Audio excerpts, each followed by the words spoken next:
اس دوران اوشان بالکل خاموش رہا اور جب ٹائیگر نے اس کی طرف دیکھا تو حیرت زدہ رہ گیا، کیونکہ اوشان کی شیشے جیسی آنکھوں میں بلا کا قہر تھا۔ اس کے چہرے کی رنگت سرخ ہو رہی تھی۔ اوشان کی یہ کیفیت ٹائیگر کے لیے اجنبی تھی۔ کیا بات ہے اوشان؟ اس نے حیرت سے پوچھا۔ یہ انسانیت کے نام پر دبا ہے، اس نے غلاموں کی طرف اشارہ کرتے ہوئے کہا۔ یہ شیطانیت ہے، خباثت ہے۔ اس دنیا میں اب ایسا نہیں ہونا چاہیے۔ یہ کمزوروں کی بے حرمتی ہے، طاقت کا مکروہ مظاہرہ ہے۔ آپ جذباتی ہو رہے ہیں لٹل فادر، ٹائیگر نے دھیرے سے کہا، لیکن اوشان کے ان چند جملوں نے خود اس کے اندر بھی طیش اور شدید ہیجان پیدا کر دیا تھا۔ نہیں، میں انسانوں سے ایسی حیوانیت کی توقع نہیں کر سکتا۔ یہ حرکت اشرف المخلوقات کے لیے باعث شرم ہے اور ایسی حرکت کرنے والے خدا کے دشمن ہیں۔ اسی لمحے کوڑے کی شائیں شائیں پھر سنائی دی اور سفید سوٹ والے نے چلا کر کہا، کام تیز کر دو، رک جاؤ۔ اوشان نے غضبناک انداز میں چلا کر کہا اور اس کی آواز تہہ خانے کی دیواروں سے ٹکرا کر چاروں طرف سے واپس آئی۔ اس نے بہت زور سے دروازے پر ہاتھ مارا اور دروازہ زوردار احتجاج کے ساتھ ٹوٹ گیا۔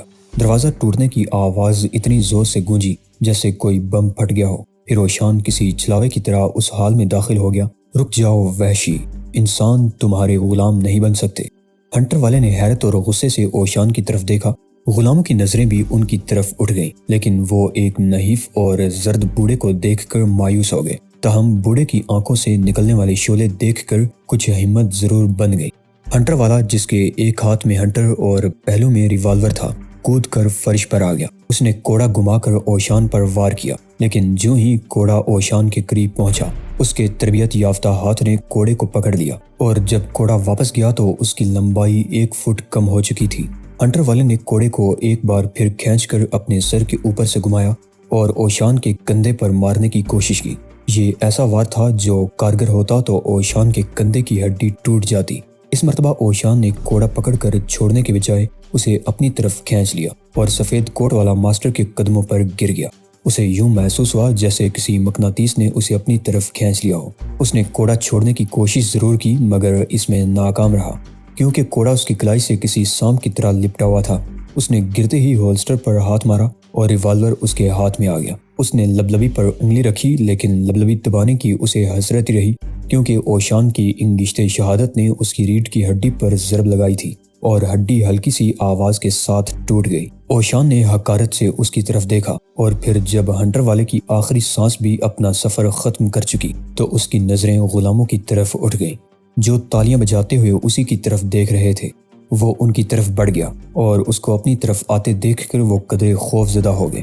ایسا لگا جیسے وہ آقا سے زیادہ نجات دہندہ سے خائف ہو گئے ہوں۔ سنو، اوشان نے بڑی تمکنت سے ہاتھ اپنے سینے پر باندھ کر کہا، ایک اصول یاد رکھو کہ انسان غلام نہیں اور جو غلام نہیں وہ غلام نہیں بن سکتا۔ مجھے تم لوگوں سے نفرت ہے۔ تم غلامی کے لیے پیدا نہیں ہوئے تھے، لیکن تم لوگوں نے غلامی کا توگ پہن کر خدا کی عطا کردہ آزادی کی توہین کی ہے۔ کئی غلاموں کی نظریں جھک گئیں اور کئی نظریں ٹائیگر اور روبی پر جم گئیں جو اب اندر آ رہے تھے۔ روبی جو ہی ان کے سامنے آئی، اسحاق بے تاب ہو کر چلایا، روبی میری بہن، تم ٹھیک ہو؟ روبی نے خشک لہجے میں پوچھا۔ ہاں، بس کچھ تھکا ہوا ہوں، اسحاق نے جواب دیا۔ روبی نے کنکھیوں سے ٹائیگر کی طرف دیکھا جو اب بلند پلیٹ فارم پر چڑھ کر اس دروازے کی طرف بڑھ رہا تھا جو اصل عمارت میں کھلتا تھا۔ انہوں نے اسی پلیٹ فارم پر پارکر کو دیکھا تھا۔ تم کچھ دیر یہیں انتظار کرنا اسحاق، روبی کا لہجہ سپاٹ تھا، ہم جلد ہی واپس آ جائیں گے۔ یہ کہہ کر وہ پلیٹ فارم کی سیڑھی پر چڑھتی چلی گئی اور پھر اس دروازے سے گزر گئی جسے ٹائیگر چند لمحوں قبل لات مار کر کھول چکا تھا۔ روبی کے پیچھے پیچھے اوشان بھی لپکا تو چند لمحے قبل آزاد ہونے والے غلام اپنی سانس روکنے پر مجبور ہو گئے، کیونکہ انہوں نے روبی کو زینے پر چڑھتے ہوئے اور اوشان کو زینے پر اڑتے ہوئے دیکھا تھا۔ پل بھر میں اوشان روبی کے برابر پہنچ گیا۔ راہداری ایک ایسی مضبوط دیوار پر ختم ہوئی جو لکڑی اور پلاسٹر کی بنی ہوئی تھی۔ روبی کی سمجھ میں نہیں آ رہا تھا کہ اس دیوار میں کوئی چور راستہ ہے یا نہیں، تاہم اس کی نظریں ٹائیگر پر جمی ہوئی تھی جو دیوار پر ہاتھ پھیر رہا تھا۔ اسی دوران اوشان نے دیوار پر لگی ہوئی ایک تصویر کا فریم پکڑ کر اسے دائیں بائیں ہلایا مگر دیوار میں دروازہ نمودار نہ ہوا۔ پھر اوشان نے قدرے طاقت سے فریم پر دباؤ ڈالا، اسی کے ساتھ ہلکی سی گڑگڑاہٹ ہوئی اور بائیں جانب ایک دروازہ نظر آنے لگا۔ اس دروازے پر کھڑے ہو کر وہ پارکر کی مینشن کا مرکزی فلور دیکھنے لگے۔ ان کی نظریں اندرونی زیبائش پر نہیں بلکہ اندر افراد پر تھیں جو بہترین سوٹ پہنے ہوئے تھے اور ان کے جسم چغلی کھا رہے تھے کہ وہ انتہائی چست اور مضبوط پہلوان ہیں۔ ان کے چہروں پر کرختگی اور آنکھوں میں حیرت تھی۔ ان تینوں کو دیکھتے ہی ان کے ہاتھ ہولسٹروں کی طرف رینگ گئے۔ رک جاؤ ورنہ گولی مار دوں گا، ان میں سے ایک نے شفاق لہجے میں دھمکی دی۔ تم دیوار کے پیچھے واپس جاؤ، ٹائیگر نے روبی کو حکم دیا، اور اس مرتبہ روبی اس سے بحث نہ کر سکی۔ وہ خاموشی سے دیوار کی آڑ میں ہو گئی، پھر وہ بھی نہ دیکھ سکی کہ کیا ہوا۔ اس نے شوں کی آواز سنی اور صرف یہ اندازہ لگایا کہ اوشان اور ٹائیگر حرکت میں آ گئے ہیں۔ اس کے بعد اس نے دب دب کی 2 ہلکی آوازیں سنی اور پھر اسے ٹائیگر کی آواز سنائی دی۔ سب کچھ ٹھیک ہے۔ روبی نے دیوار کی اوٹ سے جھانک کر دیکھا۔ دونوں محافظ راہداری کے اختتام پر بوریوں کی طرح پڑے ہوئے تھے۔ ان کے ہاتھوں میں ابھی تک ریوالور دبے ہوئے تھے۔ روبی ٹائیگر کو تکتی رہ گئی۔ اس کی آنکھوں میں صرف ایک سوال تھا، کیا ہوا؟ کچھ بھی نہیں۔ ٹائیگر نے اس کا سوال سمجھ لیا تھا۔ یہ دونوں بہت سست نکلے اور جنگ کے دوران سست ہونے کی سزا صرف موت ہے۔ روبی نے ایک طویل سانس لے کر چھت کی طرف دیکھا اور ٹھٹک گئی۔ سنو، اسے معلوم ہے کہ ہم یہاں پہنچ چکے ہیں۔ اس کی نظریں چھت میں لگے ہوئے کلوز سرکٹ ٹیلی ویژن کیمرے پر مرتکز ہو گئیں۔ اس کیمرے کے لینس کی سرخ بتی روشن تھی اور ایسی ہی بتی راہداری کے دوسرے حصے میں بھی نظر آ رہی تھی۔ یہ تو بہت اچھا ہوا، ٹائیگر نے کہکہا لگا کر جواب دیا۔ اب اسے توبہ کرنے کا وقت مل جائے گا تاکہ اس کی آخرت سنور جائے۔ اس نے کیمرے کی طرف دیکھا اور فاتحہ پڑھنے کے انداز میں ہاتھ اٹھا دیے۔ انہیں مینشن کے دوسرے فلور میں جانے والا راستہ تلاش کرنے میں کوئی دشواری پیش نہ آئی۔ پھر عقبی حصے میں انہیں پارکر کا دفتر بھی مل گیا، جہاں بورے سوٹ میں ملبوس ایک شخص بیٹھا ہوا تھا۔ ان کو دیکھتے ہی وہ خوف زدہ ہو گیا۔ اس کے چہرے کی رنگت زرد ہو گئی۔ روبی نے اس کی ڈیسک پر ایک ٹی وی دیکھا جس پر پوری عمارت کے مختلف مناظر بار بار دکھائی دے رہے تھے۔ اس شخص نے ٹائیگر، اوشان اور روبی کو زینے ہی پر دیکھ لیا تھا، نیز وہ محافظوں کے حشر کا بھی عینی شاہد تھا۔ وہ یہ بھی دیکھ چکا تھا کہ روبی ایک موقع پر دیوار کے عقب میں چھپ گئی تھی، مگر اسے ابھی تک یہ اندازہ نہیں ہو سکا تھا کہ محافظ کس طرح مرے تھے، اور اس کی وجہ صرف یہ تھی کہ کیمرے اس رفتار کا ساتھ دینے میں ناکام رہے تھے جس رفتار سے اوشان اور ٹائیگر نے محافظوں کو دبوچا تھا۔ وہ اسکرین پر زرد رنگ کی صرف چمک ہی دیکھ سکا تھا۔ وہ کہاں ہے؟ ٹائیگر نے نرم لہجے میں پوچھا۔ ادھر، بورے سوٹ والے نے ایک باری دروازے کی طرف اشارہ کر دیا۔ وہ کمرے میں ہیں، لیکن انہوں نے دروازہ اندر سے بند کر لیا ہے۔ میں نے کنڈی لگنے کی آواز سنی تھی۔ کوئی بات نہیں، ٹائیگر نے نرمی سے کہا۔ روبی نے دیکھا کہ ٹائیگر فضا میں اچھلا تھا۔ اس کے دونوں پیر ایک ساتھ دروازے پر لگے تھے اور پھر دروازہ اندر جا گرا تھا۔ اصولی طور سے دروازے کے ساتھ ٹائیگر کو بھی اندر گر جانا چاہیے تھا، لیکن اوشان کا شاگرد کشش شکل کے اصولوں کو بھی شکست دے چکا تھا۔ وہ پوری رفتار سے کوس بناتا ہوا فرش پر واپس گرنے لگا، مگر اس طرح کہ اس کا دروازے سے وہی فاصلہ رہا جو اچھلنے سے پہلے تھا، اور پھر وہ اس طرح فرش پر کھڑا ہو گیا جیسے اس نے اپنی جگہ سے حرکت ہی نہیں کی تھی۔ یہ کیسے ہوا؟ روبی نے اس کا بازو تھام لیا۔ اس کی سانس بہت تیز چل رہی تھی۔ ٹائیگر کے چہرے پر وہی پہلے جیسی بشاشت تھی۔ جیسے بھی ہوا، کسی سے اس کا تذکرہ مت کرنا، ٹائیگر نے مسکرا کر جواب دیا۔ یہ سناجو کا خاندانی راز ہے جو میرے وارث کو ہی منتقل ہو سکتا ہے۔ ٹائیگر کے اس جملے پر روبی کا دل خوشی سے جھوم اٹھا، مگر اس وقت کسی جذبے کے اظہار کی گنجائش نہیں تھی، لہٰذا وہ ان دونوں کے ساتھ پارکر کے کمرے میں گھس گئے، مگر اس کمرے میں کوئی نہیں تھا۔ تم کون ہو اور کیا چاہتے ہو؟ کسی خفیہ اسپیکر سے انہیں مخاطب کیا گیا۔ سامنے آؤ پردہ نشین، ٹائیگر نے دونوں ہاتھ ملتے ہوئے کہا۔ کہاں ہو تم؟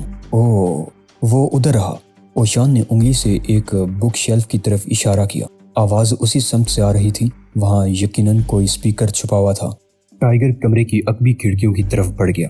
وہ ایک ڈیسک کے قریب سے گزرا جس پر اشتہاروں کے خاکوں اور عبارات پر مشتمل مواد رکھا ہوا تھا۔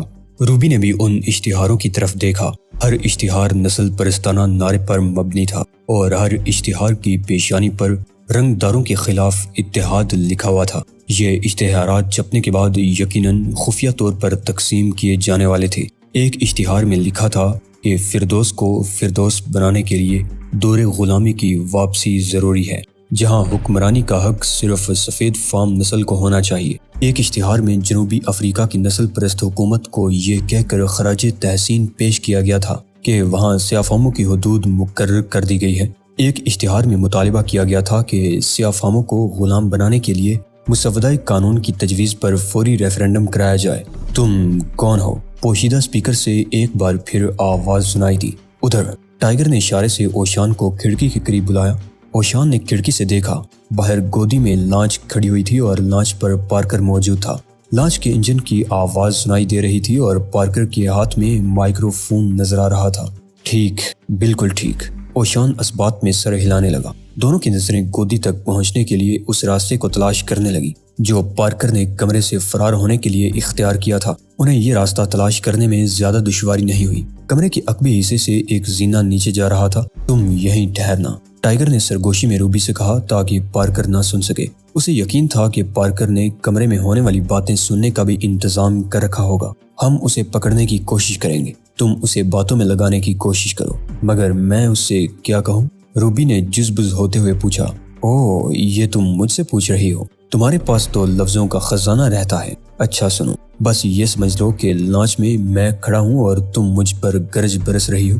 روبی تلملا کر رہ گئی مگر کچھ نہ بولی۔ وہ اسے وہیں چھوڑ کر زینے کی طرف بڑھ گئے۔ سنو پارکر، روبی نے چلا کر کہا، اور فوراً ہی اسے احساس ہو گیا کہ پارکر اس کی آواز بخوبی سن سکتا ہے، کیونکہ پارکر نے دو لفظ سنتے ہی کھڑکی کی طرف دیکھا تھا۔ ہم تم سے معاہدہ کرنے کے لیے آئے ہیں۔ کیسا معاہدہ؟ اسپیکر سے پارکر کی آواز سنائی دی۔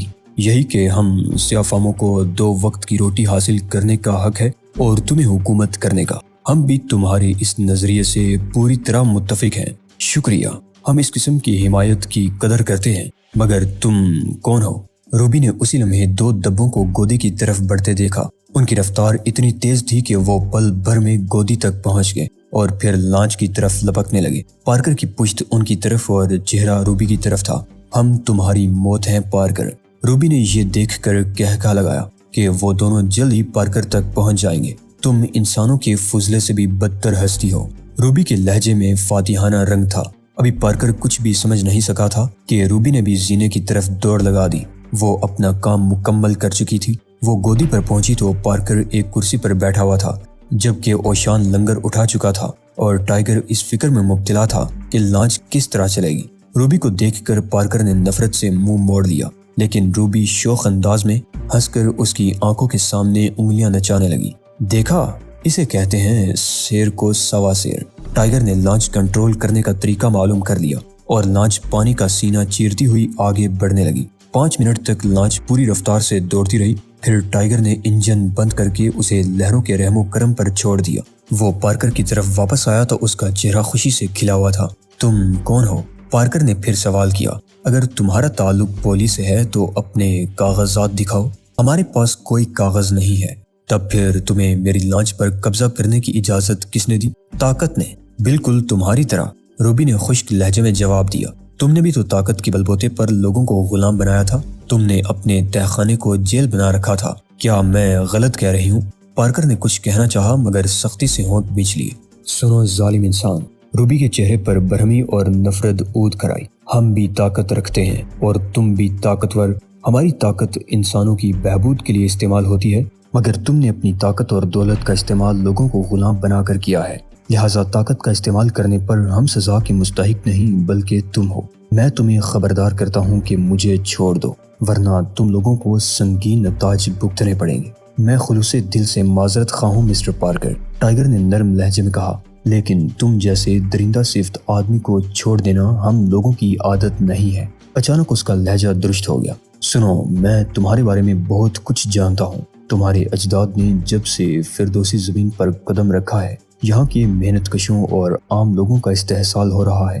تمہاری پچھلی 3 نسلوں نے لوگوں کا خون چوسا ہے، لیکن اب یہ سلسلہ مزید جاری نہیں رہے گا۔ میں تم سے اگلے پچھلے تمام قرضوں کا حساب لوں گا۔ پچھلے لوگ بدقسمت تھے، مگر اس دور کے فردوسی خوش قسمت ہیں کہ انہیں شمشیر سناجو کی حمایت حاصل ہے۔ اوشان نے مشفقانہ انداز میں ٹائیگر کے شانے پر ہاتھ رکھتے ہوئے کہا، اور شمشیر سناجو کا مالک اپنے وارث کی ہر بات کو اپنی بات سمجھتا ہے۔ میں صرف اتنا کہنا چاہتا ہوں کہ میں نے جن لوگوں کو غلام بنایا وہ غلام ہی بننے کے اہل تھے۔ اب میں اپنے وکیل سے مشورہ کیے بغیر تم سے کوئی بات نہیں کروں گا۔ ہمیں فیصلہ کرنے کے لیے کسی وکیل کے دلائل سننے کی ضرورت نہیں ہے، ٹائیگر نے بکھرے ہوئے انداز میں کہا۔ میں تم کو ان تمام جرائم کا ذمہ دار قرار دیتا ہوں جو تمہاری پچھلی نسلوں نے کیے، اور ہر جرم کی سزا موت مقرر کرتا ہوں۔ میں اس سزا کے خلاف دنیا کی کسی عدالت میں کسی اپیل کی اجازت دینے کے لیے بھی آمادہ نہیں ہوں، مگر یہ خلاف قانون ہے۔ پارکر کے چہرے پر موت کی دہشت ابھر آئی۔ ہاں، مگر یہ صرف فردوسی قانون کی خلاف ورزی ہے، اوشان نے جواب دیا۔ پارکر گھبرا کر روبی کو دیکھنے لگا کہ شاید عورت ہونے کے ناطے وہی رحم کرنے پر تیار ہو جائے، مگر روبی کا چہرہ سپاٹ تھا۔ تم لوگ ہمیں مجرم اور لا قانونیت کے مرتکب قرار دیتے رہے ہو۔ تم نے ہماری نسل کو غلام بنانے کی کوشش کی ہے، لہٰذا میں تمہاری سفارش نہیں کر سکتی۔ ٹائیگر نے مزید کچھ کہے بغیر لنگر کی زنجیر کھینچ لی اور پھر لنگر دھکیلتا ہوا پارکر کی طرف لانے لگا، جو اب مارے خوف کے کانپ رہا تھا۔ مجھ پر مقدمہ چلایا جائے، میرے ساتھ انصاف کیا جائے۔ تم لوگ مجھے پولیس کے حوالے کیوں نہیں کر دیتے؟ اس کے منہ سے بے ربط جملوں کا سیلاب امڑ آیا۔ تم پر مزید کوئی مقدمہ چلانے کی ضرورت نہیں، اور ہم انصاف ہی کر رہے ہیں۔ ٹائیگر نے بے رحمی سے جواب دے کر پارکر کو بھی کھینچ لیا۔ وہ بظاہر ٹائیگر سے مضبوط جسم کا مالک تھا۔ اس نے خود کو بچانے کے لیے ہاتھ پاؤں مارے، لیکن ٹائیگر نے 1 انچ موٹی زنجیر اس کے جسم کے گرد اس طرح باندھ دی جیسے وہ مٹی کا بت رہا ہو۔ نہیں، پارکر نے چلا کر کہا، تم ایسا نہیں کر سکتے، ہم ایسا ہی کریں گے۔ اوشان نے ہنستے ہوئے کہا، اگر تم میں ہمت ہے تو ہمیں روک کر دکھاؤ۔